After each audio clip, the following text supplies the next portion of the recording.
उन लड़कों ने मुझे बहुत ज़्यादा पैसे दिए और एक रात के लिए वो ले गए। जब पांचों लड़कों ने मेरे जिससे अपनी हवास पूरी कर ली तो अचानक उनका छठ दोस्त भी आ गया, मगर वो जैसे ही कमरे में अंदर आया तो उसकी चीखें निकाल गई, क्योंकि हालात इंसान को वह सब करने पर मजबूर कर देते हैं जिसके बड़े में उसने कभी सोचा भी नहीं होता। या यूं कहें कि कभी कभी ज़रूर से ज़्यादा ख्वाहिशें इंसान को ख़त्म कर देती है, और मैं भी ना कभी पूरी होने वाली ख्वाहिशें के सफ़र पर निकाली थी। मैं रात 12 बजे से उसे छोटे से कमरे में बिस्तर पर पड़ी हुई थी और एक के बाद एक दूसरे लड़कों ने मुझे नच डाला था। दर्द अपनी इंतहा पर था, लेकिन ये सब कुछ मैंने अपनी मर्जी से अपनाया था। ना ही मुझे अपने कपड़ों का होश था और ना ही जिसमें उठने वाली दर्द भारी लहर का। दो ही लड़कों ने मेरा हाल ऐसा कर दिया था कि मेरा सरतन जख्मी हो गया। मेरे साथ की हवास पूरी करने आने वाले हैं और मुझे पूरी खुशी से उन्हें वक्त देना है। मैंने कभी सोचा भी नहीं था कि मेरी ज़िंदगी की कोई रात ऐसी भी होगी। ये सब मैं गंभीर का एक भारी कीमत की आवाज़ कर रही थी, इसीलिए पीछे हटे का कोई सवाल ही नहीं था। मेरी जिम्मेदारियाँ और मेरे घर वालों की ख्वाहिशें मुझे उसे रास्ते पर ले आई थी जहाँ मैंने एक ही रात में 5 लड़कों के साथ रात गुजरते की हामी भर ली थी। आम हालात में तो किसी लड़की के लिए ऐसा सोचना भी मुमकिन नहीं, लेकिन मैं जी जगह के ही थी। वहाँ मुझे ये फैसला करने में ज़्यादा वक्त नहीं लगा था। वह सब सेहतमंद और तंदुरुस्त नौजवान थे जिनकी ताकत के आगे मैं कुछ भी नहीं थी। बिस्तर तक आने वाले दोनों नौजवानों ने लम्हों में मुझ में पर काबू प्रकार मुझे पूरी तरह अपनी हवास का निशाना बना लिया था। ये पहले दफ़ा था जब मुझे किसी मर्द ने छुआ था। दूसरे लड़के के निकलते ही तीसरा लड़का भी कमरे के अंदर चला आया। मैंने गहरी सांस बाहर निकालो, मैं थोड़ा वक्त चाहती थी, लेकिन वो खाने लगा कि इतना वक्त नहीं है, ऑफ मैंने मेरे पास बाहर उसके और भी दोस्त इंतजार में बैठे हैं। उसकी बात सुनकर मेरी आंखों से आंसू बहाने निकले। वो फौरन ही मेरे पास चला आया और मेरे आंसुओं को नज़रअंदाज करता अपनी सिद्धतें मुझ में पर बिगड़ना लगा। मेरे तन में बर्दाश्त की शक्ति खत्म हो रही थी। मैं बार बार उसे खुद से दूर करने की कोशिश करती, लेकिन वो उतना ही मुझ में पर हैवी होने लगा। ऐसा ग रहा था जैसे उसे इस खेल में मजा आ रहा हो। मेरे धक्का देने पर वह पहले से भी ज्यादा जोश में मेरे करीब आता, इसलिए अब मैं उसे रोकने की गलती नहीं कर रही थी और खामोशी से खुद पर गुजरते वाली इस कयामत को बर्दाश्त कर रही थी। 1.5 घंटे तक वह अपने प्यास बुझाता रहा और जाते जाते उसने अपने दांतों के निशान मेरी गार्डन पर छोड़ दिए और खाने लगा कि अगर इसे दोबारा मौका मिला तो वो मेरे साथ दोबारा वक्त ज़रूर गुजरते आएगा। उसके जान के बाद मैंने एक निगाह अपने तन पर डाली तो मैं कैंप गई जिसका कोई हिस्सा ऐसा नहीं था जहाँ झक मौजूद ना हो। तीसरी नौजवान ने तो हद से ज़्यादा मुझ में पर जख्म कर मुझे जख्मी कर दिया था। जगह जगह उसके दांतों के निशान पच चुके हैं। और फिर बच्चे उन 2 लड़कों ने भी 1-1 घंटा मुझे इसी तरह अपनी हवास का निशाना बनाए रखा। उन लोगों को मुझ में पर ज़रा भी रम नहीं आया था, और आता भी क्यों। ये उन्होंने एक बड़ी रकम के बदले मेरी एक रात खरीदी थी। वह तो अपना अपना हिस्सा वसूल कर रहे थे और ये एक रात मेरी ज़िंदगी की काली गनी रात बन गई थी। मेरा हाल ऐसा था कि मुझे कुछ होश ही नहीं रहा था। मैं खुद से करवट बदलने के काबिल भी नहीं रही थी। आहिस्ता आहिस्ता तकलीफ से मेरी आंखें बैंड होने लगी थी और तभी उन लड़कों ने मुझे बताया कि उनका एक छोटा दोस्त भी आ गया है। मुझ में इतनी हिम्मत भी बाकी नहीं बची थी कि मैं उन्हें इनकार कर पाती या इस बात का विरोध कर सकती। जैसे ही छाता लड़का कमरे में दाखिल हुआ और मेरे बिस्तर के करीब आया तो मुझे देखकर उसकी चीखें निकाल गईं। उसकी चीखें क्यों निकली वजह जानकर आपके भी रोंगटे खड़े हो जाएंगे। मेरा नाम मधु है और मेरी उम्र सिर्फ 22 साल थी। मैंने ग्रेजुएशन कर रखी थी, लेकिन आज के दौर में ग्रेजुएशन कुछ भी नहीं होती। लोग बैठ करके भी डिग्रियां हाथों में लिए सड़कों की धूल समेट रहे होते हैं। इस बात का सही तरीके से अंदाज मुझे उसे वक्त हुआ जब मैं नौकरी की तलाश के लिए निकली। हर कंपनी के आगे नौजवानों की एक बड़ी सी लाइन लगी होती है जो अपनी बड़ी के इंतजार में थे। ऐसे में मुझे ऐसी लड़की को नौकरी कहाँ मिल सकती थी जिसके पास ना ही तजुर्बा था और ना ही कोई बड़ी डिग्री। मगर नौकरी ढूंढना मेरी सबसे बड़ी ज़रूरत बन चुकी था, क्योंकि बाबा के स्वर्गवास ने हमारी कमर तोड़ दी थी। बाबा घर में एक अकेले ही कमाने वाले थे और हम 3 बहाने बिन ब्याही घर में मौजूद थी। मेरी बद्दी बहन पढ़ी लिखी चुकी थी, इसीलिए कमाने की जिम्मेदारी उसकी वजह मेरे कंधों पर आ गई थी। मैं घर से बाहर निकली तो मेरे होश ठिकाने आ गए। मैं तो बाहर की दुनिया को बहुत आसान समझ रही थी, लेकिन अब मुझे समझ आया था कि बाबा कितने जतन करके हमारे लिए रोटी कमाते थे। हमेशा ही बाबा से इस बात पे नाराज़ रहती थी कि वह हमारी ख्वाहिशें पूरी नहीं करते। मेरी नाराज़गी पर बाबा का चेहरा हमेशा उतार जाता। वो बड़ी मोहब्बत से मुझे पुकार कर कहते, मधु बेटी तू फिक्र ना कर, एक दिन तेरे भाग भी जग उठाएंगे। लेकिन मुझे वह दिन अपनी किस्मत में आता नजर ही नहीं आता था। और फिर बाबा नींद में ही ईश्वर को प्यार हो गए। और जब हम पे सुबह ये बात खली कि बाबा हमारे बीच नहीं रहे हैं, तब हमें इस बात का एहसास हुआ कि बाबा हमारे लिए कितने हम थे जब तक वह हमारे सरों पे मौजूद थे। काम से काम, दुनिया की बुरी नज़रों और रोटी जैसी बुनियादी ज़रूर से तो हम वंचित नहीं थे। बाबा के निधन के कुछ दिन बाद तक तो आप पड़ोस वालों और ख़ानदान वालों ने हमारी मदद की, लेकिन आहिस्ता आहिस्ता सभी अपनी ज़िंदगी में बिजी हो गए। आज के दौर में कौन किसी का पेट पाल सकता है। मजबूरन मुझे ही नौकरी की तलाश के लिए घर से निकालना पड़ा और मुझे समझ गया कि औरतें के लिए बाहर की दुनिया किस कादर मुश्किल है। किसी भी कंपनी में मुझे नौकरी नहीं मिली थी। हर कंपनी के बाहर 1000 नौजवान पहले ही खड़े होते। मैंने स्कूलों का रुख किया तो ये देखकर मेरी हालात ख़राब हो गई कि आधे दिन से भी ज़्यादा काम करने के बदले सिर्फ 6000 मिल रहे थे, जिसमें से घर के बिल में सारे रुपए चल जाते। इसमें भी हर स्कूल वाले मुझे मेरा तजुर्बा पूछते और मेरा मुंह खाली रह जाता। बहुत तलाश करने के बावजूद भी कोई नौकरी ना मिली तो मेरी एक दोस्त के भाई के जारी से मुझे एक पिज्ज़ा हाउस में वेटर की नौकरी मिल गई। ये शहर के एक भीड़भाड़ इलाके में बना हुआ पिज्ज़ा हाउस था, जहाँ हर वक्त ही मर्दों की बहुत ही ज़्यादा भीड़ रहती थी। कल रंग का फाइटिंग डर पेट को मेरे प्ले कर दिया गया जी, पर पिज्ज़ा हाउस का नाम लिखा था और मुझे अगले दिन से ही नौकरी पर बुला लिया गया। उसे नौकरी के बड़े अजीब अजीब से काम थे जो मुझे पूरे करने थे। उन्हें एक मॉडर्न सी लड़की वेटर के नाम पर चाहिए थी, जिसके छोटे छोटे से बाल कंधों पे फाइल हुए हो और वो बहुत सर मेकअप करके डाइनिंग हॉल में खड़ी हो। मैं यूनिफॉर्म अपने बैग में डालकर वापस घर लौट आई थी। मैं अभी तक फैसला नहीं कर पाई थी कि मुझे ये नौकरी करनी है या नहीं, क्योंकि ये मेरे लिए एक बहुत ही मुश्किल काम था बाबा की मौजूदगी में। कभी बिना ज़रूर घर से निकालने की नौबत भी पेश नहीं आई थी, और पिज्जा हाउस में तो इतने सारे मर्दों के बीच इतने टांग कपड़े पहनकर खड़े होना मेरे लिए एक बहुत ही घुटन भारत काम था। मगर भूख इंसान से सब कुछ करवा ही लेती है। मैं वहां से वापस घर आई तो मेरी माँ दरवाजे पर ही परेशान सी खड़ी लगी कि बेटा बिजली के मी वाले आए थे और उन्होंने हमारी बिजली कटी है। माँ की बात सुनकर मेरा दिल धक से बैठ गया था। गर्मी जोरों पे थी और ऐसे में बगैर बिजली के गुजर करना बहुत ही मुश्किल था, लेकिन पिछले 2 महीने से हम दिल नहीं चुका पे थे और शायद इसीलिए हमारी बिजली काट दी गई थी। माँ के आंसू ने मेरे लिए फैसला को बहुत आसान कर दिया था। मैंने माँ को गले लगाया और उन्हें बताया कि मुझे एक अच्छी जगह नौकरी मिल गई है और कल से मुझे नौकरी पर जाना है। माँ ने मेरे सर पर हाथ रखकर कहा कि अब तुम ही मेरा बाजू हो और तुम्हें ही अपनी दोनों बहनों की शादियां करनी है। माँ ने एक भारी जिम्मेदारी मेरे कंधों पर डाल दी थी और मैं सोच रही थी कि मैं ये जिम्मेदारी कैसे निभाऊंगी, लेकिन मुझे ये फ़र्ज़ निभाना था। माँ पूछ रही थी कि मुझे नौकरी कहाँ मिली है, लेकिन मैं उन्हें नहीं बताना चाहती थी कि मुझे कहाँ नौकरी मिली है। इसीलिए मैंने माँ से कहा दिया कि किसी कंपनी में एक अच्छी नौकरी मिल गई है। मेरी नौकरी का वक्त दोपहर 3 बजे से रात 11 बजे तक था और ये बात मैंने बड़ी मुश्किल से माँ को बताई थी। मेरी नौकरी का वक्त जानकर वह हैरत से मेरी तरफ देखने लगी कि ये कौन सी कंपनी है जहाँ दोपहर 3 बजे बुलाया गया है। मैंने झूठ का दिया कि यह एक मल्टीनेशनल कंपनी है जो 22 घंटे चलती है। इस वक्त हमें पैसों की इतनी ज़रूरत थी कि माँ ने और ज़्यादा सवाल करने की बजाय मुझे तरक्की की, देर सारी दुआएं दी और अगली दोपहर 2 बजाते ही पिज्जा हाउस के लिए रावण हो गई। मुझे क्या खबर थी कि यहाँ से मेरी किस्मत मुझे कहाँ ले जाने वाली है। मैंने अपना यूनिफॉर्म पिज्जा हाउस में आकर बदली थी। मैनेजर ने मुझे पिज्जा हाउस के दरवाजे के करीब ही खड़ा कर दिया और खाने लगा। आज तुम्हारा पहले दिन है, इसीलिए तुम हर आते जाते को इज्जत से वेलकम करोगे। और गुस्सा होकर कहा कि ये कैसा मुंह उठाकर रह गई हो जो पहले मेकअप करो। मैनेजर की बात सुनकर मैं शर्मिंदा हो गई, क्योंकि मेरे पास मेकअप नहीं था। वहां मौजूद एक दूसरी लड़की ने अपने मेकअप से मुझे गहरी सुर्खी लगे। वो बड़ी तेजी से मेरे चेहरे पर अपना हाथ चला रही थी और उसके बाद जब मैंने आईने में खुद को देखा तो हैरान रह गई। मुझे मालूम था कि मैं खूबसूरत हूँ और मेरा रंग भी बहुत साफ है, लेकिन थोड़े से मेकअप के बाद मैं पूरी तरह निखार गई थी। मैं खुद को आईने में देख रही थी जब वो लड़की खाने लगी कि ये लोग खूबसूरती देखकर ही तो यहाँ रखते हैं, वरना काम करने को तो बहुत से लोग मिल जाते हैं। मैं जान गई थी कि ये नौकरी मुझे मेरी काबिलियत की वजह से नहीं बल्कि खूबसूरती की वजह से मिली है। नौकरी का ये पहले दिन मेरे लिए बहुत ही भारी था। मैं 3 से आस आई थी क्वा तरह की देखिए कि फ़ायदे था से सिखाना सी 4 बजे से दरवाजे पर खड़ी आने वाले मर्द और औरतें को वेलकम कर रही थी।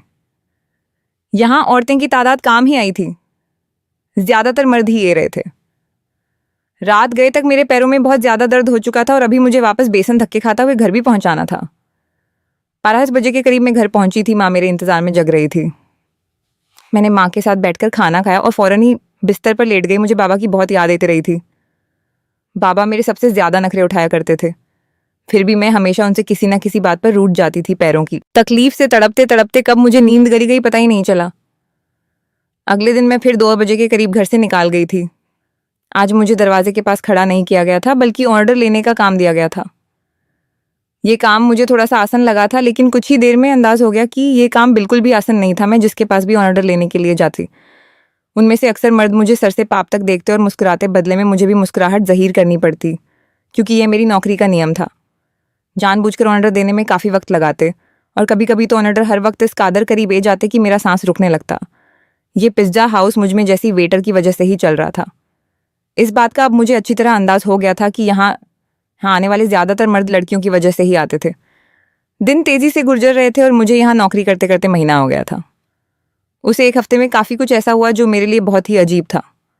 मर्दों की अजीब अजीब निगाहें, ऑर्डर देने के बहाने करीब आना और डबल मीनिंग शब्दों का तबादला। लेकिन उसे नौकरी की सबसे अच्छी बात यह थी कि तनख्वाह से हटकर उसे 1 महीने में टिप के काफ़ी पैसे जमा हो गए थे। मैंने उन पैसों से बिजली का बिल पे किया था। आहिस्ता आहिस्ता मैं पिज्जा हाउस के माहौल की आदी होती जा रही थी। 5 लड़के रोज़ ही शाम के वक्त सबसे कोनी वाली टेबल पर बैठ जाते। मैं ही उनके पास ऑर्डर लेने के लिए जाती थी। वो पांचों ही 25 साल के नौजवान थे जो मुझे गहरी से देखा करते थे। आज भी मैं उनके पास ऑर्डर लेने के लिए गई तो उनमें से एक पूछने लगा, तुम यहाँ बहुत मजबूरी में नौकरी करती हो ना? मैंने हाँ का दिया। उसने फौरन ही अपना कार्ड निकालकर मेरे आगे रखा और खाने लगा। तुम बहुत ही शरीफ लड़की लगती हो, अगर कभी किसी मदद की ज़रूर पड़े तो याद कर लेना। बिना सोच समझे ही मैंने वो कार्ड उठाकर अपने कोट की जेब में रख लिया तो वह मुस्कुरा उठा। उसके बाद ये सिलसिला चल पड़ा। रोज़ ही मैं उनका ऑर्डर लेने जाती और उनमें से कोई ना कोई मुझे कोई सवाल पूछ ले। रोज़ाना होने वाली इस मुलाकात की वजह से हम थोड़ी फ्रेंडली से हो गए थे। दूसरा महीना भी पलक झपके ही गुजर गया था और फिर माँ ने एक दिन मुझे बताया कि तुम्हारी बड़ी बहन के लिए बहुत अच्छा रिश्ता आया है ऐसे, और वे लोग जल्दी शादी करना चाहते हैं। माँ की बात सुनकर मैं परेशान हो गई क्योंकि अभी तो मैंने घर का खर्चा ही अपने कंधे पे उठाया था। शादी की जिम्मेदारी का मैं सोच भी नहीं सकती थी। माँ खाने लगी, तू अपनी कंपनी से लोन ले लो, कितनी बड़ी कंपनी है, लाख रुपए भी लोन मिल गया तो तेरी बहन की अच्छे से शादी हो जाएगी। मेरी बड़ी बहन भी 20 साल की हो रही थी और माँ उसकी तरफ से बहुत परेशान थी। अब मैं माँ को क्या बताती कि मैं तो पिज्जा हाउस पर मामूली सी नौकरी कर रही थी, लाख रुपए मुझे कहाँ से मिलते। मैंने माँ की बात का कोई जवाब नहीं दिया, लेकिन माँ की आंखों में मुझे चमकते हुई उम्मीद साफ दिखाई दे रही थी। माँ को यकीन था कि मुझे कंपनी से लोन मिल जाएगा और मैं सोच रही थी कि मेरे झूठ ने मुझे कहाँ फंसा दिया है। अगले दिन मैं नौकरी पर भी सर वक्त परेशान रही और ये बात मेरे साथ काम करने वाली लड़की ने नोट कर ली और मुझे खाने लगी कि क्या बात है मधु, आज तुम बहुत ही ज्यादा परेशान कर रही हो। मैंने उसे बता दिया कि बड़ी बहन की शादी करनी है और मेरे पास बिल्कुल भी पैसे नहीं। मेरी बात सुनकर वह खाने लगी, तो इतना खर्चा करने की क्या जरूर है, सादगी से विदा कर दो। उसकी बात सुनकर मैं सोच में पड़ने गई, पर ठीक ही तो कह रही थी, इतना मसाला बनाने की जरूर ही क्या थी। घर आकर मैंने माँ को यही मशवरा दिया कि वह सादगी से बहन की विदाई कर दे, लेकिन मेरी बात सुनकर माँ खाने लगी कि हर किसी को हमारे मसलों की जानकारी नहीं है। लड़के वालों ने पहले ही दहेज के नाम पे एक लंबी लिस्ट थम दी है और अगर मैंने खाली हाथ तेरी बहन को विदा कर दिया तो उसके ससुराल वाले सारी जिंदगी उसे बातें सुनते रहेंगे। माँ की बात सुनकर मुझे गुस्सा आ गया और मैंने कहा कि ऐसी जगह दीदी की शादी करने की जरूर ही की क्या है। मेरी बात सुनकर माँ नाराज हो गई और खाने लगी, न जान कैसे कैसे करके तेरी बहन का एक अच्छी जगह से रिश्ता आया है और तू इसमें भी नक्स निकाल रही है। अगर आज तेरा आप जिंदा होता तो मुझे तेरी मिन्नत ना करनी पड़ती। वह खुद ही अपनी बेटी के लिए कैसे भी करके रकम जमा कर लेट माँ की आंखों में आंसू आ गए थे और उनकी बात ने मेरा दिल भी दुख दिया था।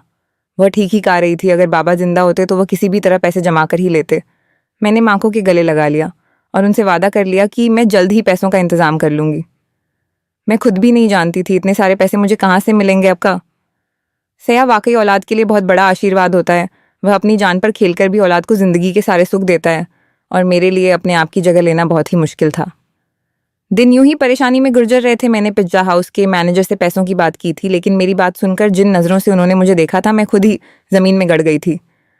वह लड़के अब भी रोज़ाना पिज्जा हाउस आते थे। मैं उनका ऑर्डर लेने गई तो उनमें से खाने लगा, क्या बात है, आज तो आपका चेहरा बिल्कुल ही उतरा हुआ है। उसकी बात सुनकर ना जान क्यों मेरी आंखों में आंसू आ गए थे।